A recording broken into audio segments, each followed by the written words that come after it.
Des chants, des lectures pour une veillée pacifique devant la préfecture de région. C'était hier soir. 150 personnes réunies pour réaffirmer leur opposition au projet de loi sur le mariage et l'adoption pour tous. Une action inédite à Montpellier à la veille du vote solennel à l'Assemblée nationale. Les opposants restent mobilisés et pas uniquement à Paris. Je suis pas d'accord, alors je le dis, parce que j'ai l'impression de ne pas avoir été entendu.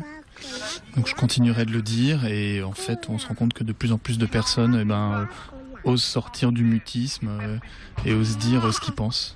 C'est dans la paix que l'on veut être présent, déterminé et montrer que par notre présence, maintenant on est présent vraiment sur les places publiques, on n'a pas peur de se montrer, que M. Hollande doit retirer sa loi.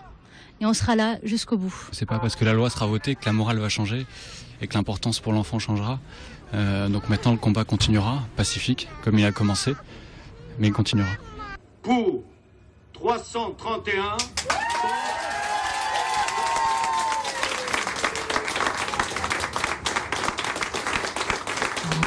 17h cet après-midi, la loi vient d'être votée à l'Assemblée nationale. Dans les locaux montpelliérains de la Lesbian and Gay Pride, la joie submerge son président, Vincent Autain. Il devrait être le premier marié homosexuel de France. C'est le combat de toutes ces personnes en fait.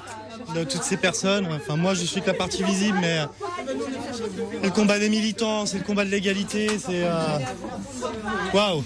C'est vraiment un moment particulier, chargé en émotions. Je crois que on est tous très contents d'avoir franchi cette étape. Ça fait tellement longtemps qu'on attend. Il y a d'autres combats qui nous attendent, mais ce soir, on va faire enfin la fête. Enfin, on a franchi une étape. Tu veux toujours te marier ?